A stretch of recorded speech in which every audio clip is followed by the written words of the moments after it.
Hello mga idol, welcome back sa aking channel. Magandang araw sa inyong lahat at sana ay nasa mabuti kayong kalagayan ngayon. Salamat sa inyong patuloy na suporta at sa pagbisita ulit sa aking channel. Walang pag-aalinlangang bumagsak mula sa itaas si Gakmong habang dala ang isang mabigat na atake na pilit dudurog sa sinumang hamarang dito, ngunit sa halip na umatras sa tindi ng pressure ay buong tapang nananatili sa kanyang pwesto ang ating bida. Mahigpit niyang hinawakan ang espadang ipinahiram sa kanya ni Liseha at mabilis itong iniharang upang salubungin ang nakakamatay na panganib. Isang malakas na salpukan ng Yumanig sa paligid ng tuluyang magbanggaan ang kanilang mga sandata. Sa kabila ng napakalakas na puwersa na ibinuhos ni Gakmong ay nanatiling kalmado at matikas ang ating bida na hindi man lang napaatras sa kanyang kinatatayuan. Sa halip na makitaan ng takot ay seryoso lamang siyang nakatingin habang nararamdaman ang bigat ng banggaan bago kalmadong sinabi na talagang napakatibay ng espadang kanyang ginagamit. Sa halip na salubungin ng buong lakas ang pabagsak na atake ay matalinong inikot ng ating bida ang hawak niyang espada upang dalasan at ilihis ang mabigat na puwersa ni Gakmong. Dahil sa biglaang pagkawala ng balanse ay tuluyang napasubsob paarap si Gakmong habang mabilis at kalmadong umiwas ang ating bida patungo sa ligtas na direksyon. Bakas ang matinding gulat sa mukha ni Gakmong at halos manlaki ang kanyang mga mata habang hindi makapaniwalang napagtanto na nagawa lamang ilihis ng ganoon kadali ang kanyang buong lakas na hampas. Hindi inaksaya ng ating bida ang pagkakataong ginawa ng kanyang matagumpay na paglihis at sa isang mabilis na galaw ay agad siyang tumalon paitaas upang ibalik ang pabor. Mahigpit niyang hinawakan ang kanyang espada gamit ang dalawang kamay bago binitiwan ang isang napakalakas na pabagsak na atake patungo kay Gakmong na wala nang nagawa kundi mabilis na itaas at iharang ang kanyang sariling sandata upang salagin ang paparating na panganib. Isang matinding puwersa ang Yumanig sa magkabilang panig ng tuluyang magsalpukan ng kanilang mga espada habang nagngangalit ang mga ngipin ni Gakmong sa halong hirap at pagkabigla. Kasabay ng mabigat na banggaang iyon ay isang nakakagulat na katotohanan ang mabilis na pumasok sa kanyang isipan dahil napagtanto niya ng buong linaw na ang mismong pamamaraang ginamit ng ating bida upang atakehin siya ay ang eksaktong pabagsak na atake na ginamit niya kanina lamang. Matapos ang matinding salpukan sa hangin ay mabilis at maayos na lumapag ang ating bida sa lupa, at bahagyang dumausdas paatras upang saluhin ang natitirang puwersa ng kanyang atake. Sa kabilang banda ay nanatiling nakatayo si Gakmong sa kanyang pwesto ngunit halatang nahirapan itong salagin ang buong hampas, nang gigigil ang kanyang mga ngipin at labis na humigpit ang kanyang hawak sa espada habang nararamdaman pa rin ang nakakagulat na bigat ng kanilang banggaan. Habang seryosong pinagmamasdan ang kalmadong pagtayo ng ating bida ay tumakbo sa isipan ni Gakmong ang isang malalim na pagtataka. Batid niya na napakanipis ng pangangatawa ng kanyang kaharap upang makapaglabas ng ganoong kalakas na atake. Kaya tahimik niyang napagtanto na ang pambihirang puwersang sumalpok sa kanya ay imposibleng magmula lamang sa simpleng pisikal na lakas. Kalmado pa ring nakatayo ang ating bida habang mahigpit na nakahawak sa kanyang espada, at sa mga sandaling iyon ay tuluyan ng napagtanto ni Gakmong na ang pambihirang lakas na sumalpok sa kanya kanina ay isang purong sword shi. Habang nababalot ng matinding pagkabigla si Gakmong ay bakas naman ang labis na kagalakan kay Liseha na masayang pumalakpak sa gilid, buong pagmamalaki niyang pinuri ang ating bida dahil hindi lamang nito nagawang salagin ang mabigat na atake ng kanyang kalaban kundi matagumpay pa itong nakapagbigay ng isang malakas na ganting hampas. Dahil sa sunod-sunod na revelasyon ay agad namang pinagpawisan si Gakmong habang hindi makapaniwalang nakatitig sa kaharap niya. Pilit na pinoproseso ng kanyang isipan ang sitwasyon dahil malinaw niyang natatandaan ang sinabi ng ating bida na isang mental cultivation method lamang ang natutunan nito, ngunit ang purong enerhiyang nasaksihan niya ngayon ay nagpapatunay na higit pa roon ang itinatagong kakayahan ng bago nilang disipulo. Matapos umatras at makita ang malinaw na bakas ng kanyang sapatos sa sahig ay formal na inamin ni Gakmong ang kanyang pagkatalo. Bakas ang matinding pagkabigla sa kanyang mukha habang hindi makapaniwalang napagtanto na kinailangan niyang sumuko laban sa isang kalaban na nasa antas pa lamang ng One Cloud. Samantala ay tahimik namang nakatayo si Yun Gyeongjong sa tuktok ng hagdan habang seryosong pinagmamasdan ang kinalabasan ng laban.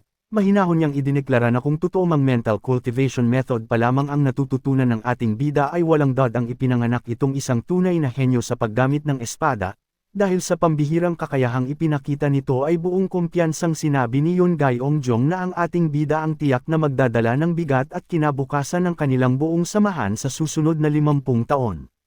Labis ang naging gulat ni Gakmung nang makita niyang kusang bumaba ng hagdan si Yoon Gaeongjong upang lapitan sila.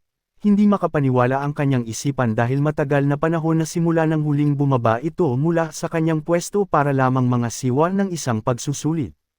Paglapit ni Yoon Gaeongjong sa grupo ay mahinahon nitong sinabi na kung nakita lamang sana ng pinuno ng samahan ang ipinamalas na galing ng ating bida ay siguradong kukunin niya agad ito bilang isang personal na disipulo. Nang marinig ang sinabing iyon ay mabilis na sumagot si Lee Se-ha na halatang nababahala, at pilit na ngumiti habang sinasabing magiging isang malaking problema para sa kanya kung mangyayari iyon. Matapos ang maikling palitan ng salita ay formal na humarap si Yoon Gaeongjong sa ating bida at seryoso itong tinanong kung ano ang kanyang pangalan. Kalmado at buong paggalang namang tumingin ang ating bida sa kanyang kaharap bago formal na ipinakilala ang kanyang sarili bilang si Nam Dong-jun. Matapos marinig ang kanyang pangalan ay formal nang tinanggap ni Yoon Gaeongjong ang ating bida bilang isang opisyal na miyembro ng Changcheon Society. Ipinagkaloob nito sa kanya ang unang antas na tinatawag na isang ulap na magsisilbing opisyal na simula ng kanyang paglalakbay sa loob ng malaking alyansa. Labis naman ang kasiyahan na makikita sa mukha ni Lee Se-ha habang buong pagmamalaking ipinapakita ang burden ng kanyang kasuotan. Masigla niyang hinikayat ang kanyang disipulo na pagbutihin pa ang pagsasanay upang mabilis nitong maabot ang mataas na antas ng apat na ulap na tulad niya. Upang mas palawakin ang kaalaman ng ating bida ay lumapit si Gakmung nang may magaan ng ngiti sa labi na tila ba nakalimutan na ang tindi ng kanilang laban kanina.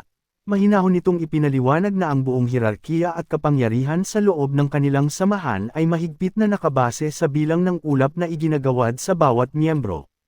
Pagkatapos ng maikling paliwanag ay formal na inabot ni Gakmung sa ating bida ang isang medalyon na may ukit ng isang ulap. Kalmado at mapagkumbaba nitong sinabi na tanggapin niya ang patunay na iyon habang tapat na umaamin na marami siyang natutunan mula sa kanilang naging salpukan. Habang nakatingin sa inaabot na medalyon ay hindi naiwasan ng ating bida na tahimik na bumilib sa ipinakitang ugali ng kanyang kaharap. Sa kanyang isipan ay labis siyang humanga kay Gakmung dahil kahit pa ito ang mismong tagapagsulit na natalo sa sarili nitong pagsubok ay nagawa pa rin itong tanggapin ang naging resulta ng buong kalmado at walang anumang bakas ng pagmamataas. Bilang sukli sa ipinakitang paggalang na iyon ay maayos na inilagay ng ating bida ang kanyang mga kamay sa tapat ng hawak na espada bago magalang na yumuko at tapat na nagpasalamat. Nang masiguro ang tuluyang pagpasa ng ating bida ay agad na binalingan ni Lee Se-ha si Yoon Gaeongjong upang masiglang magtanong kung maaari na bang pumasok ang kanyang disipulo sa repository ng samahan, at isang maikling pagsang-ayon lamang ang naging kalmadong sagot ni Yoon Gaeongjong. Sa sobrang pananabik ay walang pag-aalinlangang hinawakan ni Lee Se-ha ang palso ng ating bida at nagmamadali itong hinayla patungo sa kanilang susunod na destinasyon na halos kaladkarin na niya ito sa pagmamadali. Habang pinagmamasdan ng paglayo ng dalawa ay tahimik na naiwan sina Gakmung at Yoon Gaeongjong sa kanilang kinatatayuan. Seryosong nagkomento si Yoon Gaeongjong na kung mabibigyan lamang ng tamang paggabay at sapat na suporta ang pambihirang talento ng ating bida ay siguradong nakatakda itong lumaki at maging isang napakalakas na puwersa na balang araw ay aabot sa mismong kalangitan. Habang nakatingin sa direksyon kung saan umalis ang dalawa ay nagpatuloy sa pagsasalita si Yoon Gaeongjong. Mahinahon nitong ipinaliwanag na dahil si Lee Se-ha ang tatayong araw at tubig na magpapalago sa ating bida ay tungkulin naman nilang magbigay ng masaganang lupa upang masiguradong magiging matibay ang pundasyon ng paglaki nito sa loob ng kanilang samahan. Sa mga sandaling iyon ay tahimik lamang na nakikinig si Gakmung habang malalim na tumatakbo sa kanyang isipan ang mismong pangalan ng ating bida. Dahan-dahan siyang napatingin sa kanyang sariling kamay na hanggang ngayon ay nanginginig at manhid pa rin dahil sa tindi ng kanilang salpukan kanina, at hindi niya maiwasang magtaka kung ano nga ba ang tunay na kakayahan at pinagdaanan nito upang makapagpakawala ng ganoon kabigat na atake. Bago pa man tuluyang magwakas ang kanilang pag-uusap ay muling nagsalita si Yoon Gaeongjong upang magbigay ng isa pang pahiwatig. Mahinahon nitong sinabi kay Gakmung na mas makabubuti kung papalitan na nito ang kanyang ginagamit na espada dahilan upang labis na magtaka ang kanyang tauhan. Nang ibaba ni Gakmung ang kanyang paningin upang suriin ang sandata ay isang nakakagulat na katotohanan ang agad na bumungad sa kanya. Malinaw niyang nakita ang isang malaking bitik sa mismong talim ng kanyang espada na nagsisilbing tahimik ngunit mabigat na patunay sa nakakakilabot na lakas ng atake na pinakawala ng ating bida kanina. Pagpasok sa loob ng gusali ay bumungad agad sa kanila ang isang napakalawak at tila walang hangganang silid na nagsisilbing imbakan ng lumang karunungan. Habang naglalakad sa unahan ay mahinahong ipinaliwanag ni Liceha na ang opisyal na pangalan ng lugar na iyon ay ang Self-Reflection Martial Archive. Idinagdag pa niya na ang mismong kahulugan ng espasyong iyon ay ang tahimik na pagkilala at pagninilay-nilay sa sariling kakayahan ng sinumang papasok upang maghanap ng bagong lakas. Tahimik lamang na sumunod ang ating bida habang iginagala ang kanyang paningin sa metatayog na pader na puno ng nagkapatong-patong na mga aklat at hindi niya maiwasang mamangha sa napakalaking sukat ng buong pasilidad. Habang nagmamasid ay malinaw na tumakbo sa kanyang isipan ang isang paghahambing at tapat niyang inamin na kahit pa ang tanyag na Namcheon Palace Library ay siguradong magmumukhang maliit kung itatabi sa pambihirang lawak at dami ng kaalamang nasa loob ng lugar na kanyang nilalakaran ngayon. Habang naglalakad sa loob ng malawak na silid ay masiglang nagpaliwanag si Liceha na hindi katulad ng ibang mga ordinaryong sekta ay wala silang inilalagay na mahigpit na pagbabawal sa pagbabasa ng mga lihim na aklat. Casual siyang kumuha ng isang lumang manual mula sa Salansanan bago seryosong idinagdag na kailangan nilang patuloy na lumakas ng walang limitasyon upang labanan ang masamang Sun Moon Demon Cult at isagawa ang kanilang mga tungkulin sa labas. Ngunit mabilis na napagtanto ng ating bida ang tunay na kalakaran sa lugar na iyon kaya kalmado niyang sinabi sa kanyang guro na sa halip na tuluyang alisin ang mga limitasyon ay naglagay lamang sila ng panibagong pamantayan para sa lahat. Nakangiti namang sumang-ayon si Liceha sa matalinong obserbasyon ng kanyang disipulo, at agad na ipinaliwanag na mayroon pa ring mga partikular na aklat na hindi maaaring baklatin kung masyadong mababa ang antas ng ulap na hawak ng isang miyembro. Habang tahimik na nagmamasid sa paligid ay tuluyan ng naintindihan ng ating bida ang tunay na kahulugan ng pangalan ng malawak na silid. Sa kanyang isipan ay malinaw niyang napagtanto na ang lugar na iyon ay isang matinding paalala na kailangan muna nilang suriin ang kanilang sariling kakayahan kung karapat-dapat ba silang magbasa ng mga nakatagong aklat. Maya-maya pa ay masiglang naglakad si Liceha sa pagitan ng mga Salansanan at nakangiting nag-alok na bilang isang guro ay siya na ang mismong pipili ng pamamaraan na babagay sa kanyang disipulo. Ngunit bago pa man siya makapaghanap ng tuluyan ay kalmado at direktang tinanggihan ng ating bida ang kanyang magandang alok.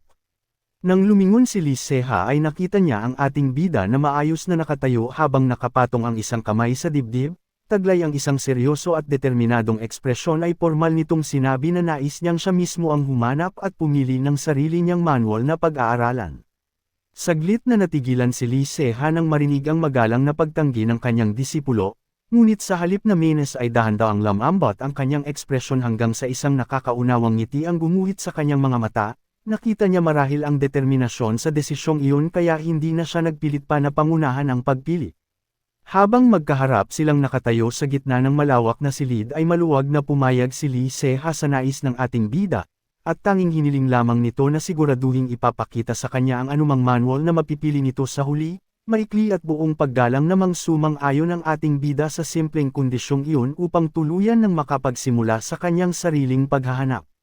Lumipas ang ilang oras hanggang sa unti-unting lumubog ang araw sa labas ng gusali na naghudyat ng pagdaan ng mahabang panahon, samantala sa loob ng malawak na silid-aklatan ay abalang-abala pa rin ang ating bida sa pagpili ng kanyang manual, at sa dami ng aklat na kanyang sinuri ay nakabuo na siya ng isang napakalaking tumpok ng mga nakakalat na libro sa sahig. Habang patuloy siya sa pagbabasa at pagtatapon ng mga librong hindi niya gusto ay tahimik naman siyang pinagmamasdan ng isang lalaking nakaupo sa hindi kaliwang mesa. Bakas ang matinding pag-aalala at pagtataka sa mukha ng lalaki habang seryosong nakapangalumbaba itong nakatingin sa walang humpay na pagkakalat ng ating bida. Sa isipan ng lalaking iyon ay hindi niya maiwasang magtanong kung maayos lang ba talaga ang mga nangyayaring ito sa loob ng sagradong silid, pilit na tumatakbo sa kanyang isipan ang sitwasyon lalo na at malinaw niyang natatandaan ang mga partikular na bilin na iniwan mismo ni Liceha patungkol sa bago nitong disipulo. Bumalik sa kanyang alaala ang nangyari kanina lamang nang lapitan siya ni Liceha kasama ang ating bida, masiglang nagpaalam si Liceha sa lalaki at ipinaliwanag na mayroon lamang siyang mahalagang bagay na kailangang asikasuhin kaya kinakailangan muna niyang umalis sandali. Bago tuluyang tumalikod ay nakangiting ibinili ng guro na kung sakali mang maligaw o mahirapan ang kanyang disipulo sa pagpili ng aklat ay bigyan sana niya ito ng nararapat na payo at gabay. Iyon ang eksaktong mga salitang binitawan ni Liceha kanina, Ngunit habang pinagmamasdan ng lalaki ang patuloy na pagtambak ng mga aklat sa sahig ay hindi niya maiwasang isipin na tila malayo sa pagkaligaw ang sitwasyon at mas mukhang alam na alam ng ating bida ang kanyang ginagawa.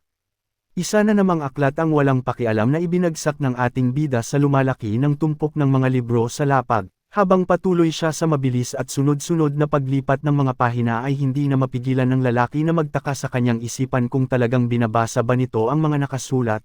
Ngunit nang makita niyang muling inihagis ng ating bida ang isa pang manual papatalikod ng walang anumang pag-aalaga ay tuluyan ng umakyat ang inis sa kanyang ulo, sa halip na isiping nahihirapan o naliligaw ang bagong disipulo ay iritado nitong napagtanto na sadyang gumagawa lamang ito ng isang malaking gulo sa loob ng kanilang aklatan. Dahil sa pagnanais na matigil ang ginagawang pagkakalat ng ating bida ay dahan-daang tumayo ang lalaki mula sa kanyang pwesto. Tumikim siya upang makuha ang atensyon nito habang tahimik na iniisip na bilang isang bagong miyembro na nasa antas pa lamang ng isang ulap ay kailangan nitong makatanggap ng tamang payo at gabay. Ngunit bago pa man niya may tuloy ang kanyang sasabihin ay kalmadong lumapit ang ating bida sa isang lalagyan sa gilid at mahigpit na hinawakan ng isang espadang kahoy. Magalang itong nagpaalam na hihiramin at gagamitin niya lamang sandali ang nasabing sandata. Dahil sa biglaan at hindi inaasahang kilos na iyon ay labis na nagulat ang lalaki at halos mapasigaw habang hindi makapaniwalang nakatingin sa kung ano ang balak gawin ng ating bida. Sa isang iglap ay nagpakawala ng sunod-sunod at pambihirang bilis na mga atake ang ating bida gamit ang hiniram na espadang kahoy. Dahil sa tindi ng bilis ng kanyang bawat galaw ay tila lumikha ito ng mga anino na nag-iwan ng bakas sa hangin habang sumasayaw ang kanyang sandata sa loob ng malawak na silid. Halos manlaki ang mga mata ng lalaking nakamasid habang pilit na sinusundan ang nakakalulang pagkumpas ng ating bida at isang nakakagulat na realisasyon ang biglang pumasok sa kanyang isipan. Lubos siyang nakasiguro sa kanyang hinala nang muli niyang suriin ang mga nakakalat na aklat sa sahig. Doon niya tuluyang napagtanto na hindi lamang pala basta nagbubuklat at nagtatapon ng libro ang ating bida kanina kundi sadyang hinahanap at binabasa lamang nito ang lahat ng mga lihim na manual na mahigpit na nakatuon sa pinakamabibilis na pamamaraan ng paggamit ng espada. Matapos ang sunod-sunod at mabilis na pagkampay ay biglang huminto sa paggalaw ang ating bida at pinanatili ang isang matatag na tindig. Mahigpit niyang hinawakan ang espadang kahoy at sa isang iglap ay binalot ito ng isang napakalakas na asol na enerhiya na tila matingkad na kidlat na pumipilantik at dumadaloy sa buong haba ng kanyang sandata. Sa patuloy na pagragasa ng pambihirang puwersa mula sa kanyang katawan ay biglang sumabog ang naipong enerhiya palabas mula sa mismong kinatatayuan ng ating bida. Lumikha ito ng isang malawak at nakakabinging alon ng asul na liwanag na yumanig sa buong paligid at mabilis na kumalat hanggang sa kinaroroonan ng lalaking nakaupo sa mesa na natigilan at walang nagawa kundi buong gulat na saksihan ang nakakakilabot na lakas na ipinapamalas sa kanyang harapan. Dahil sa lakas ng alon na yumanig sa paligid ay nagkalat ang mga balumbon sa ibabaw ng mesa habang bakas ang matinding panginginig sa kamay ng lalaking nakamasid. Pilit siyang lumunok upang pakalmeyan ang sarili ngunit hindi pa rin maalis sa kanyang mukha ang labis na pagkabigla. Sa kanyang isipan ay patuloy na bumabalik ang eksaktong atake ng espada na kanyang nasaksihan, at tahimik niyang inihalin tulad ang pambihirang bilis at lakas nito sa isang matalim na kislap ng kidlat. Matapos ang nakakagulat na pagpapakawala ng enerhiya ay kalmado nang ibinaba ng ating bida ang kanyang hiniram na espadang kahoy. Isang magaan na ngiti ang namutawi sa kanyang mga labi na nagpapakita ng malalim na kasiyahan sa resulta ng kanyang ginawang pagsubok, tila ba nakuha na niya ang eksaktong galaw at kaalaman na kanyang hinahanap mula sa mga manual na kanyang mabilis na binasa. Matapos ang kamanghamanghang pagpapakita ng lakas ay biglang binasag ng isang misteryosong boses ang katahimikan sa loob ng silid. Nagtanong ang malalim at seryosong tinig na iyon kung ano nga ba talaga ang pagkatao ng ating bida. Bakas ang bahagyang pagtataka sa mukha ng ating bida nang marinig niya ang katanungang iyon kaya napakunot ang kanyang noo.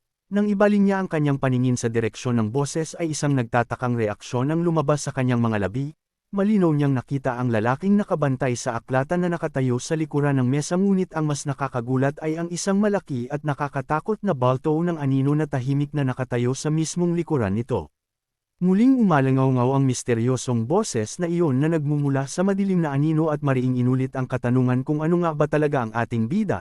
Dahil sa sobrang lapit ng malamig na tinig na iyon ay labis na kinabahan ng lalaking nakabantay sa mesa kaya mabilis at gulat na gulat itong napalingon sa kanyang likuran upang harapin ang nakakatakot na presensya roon.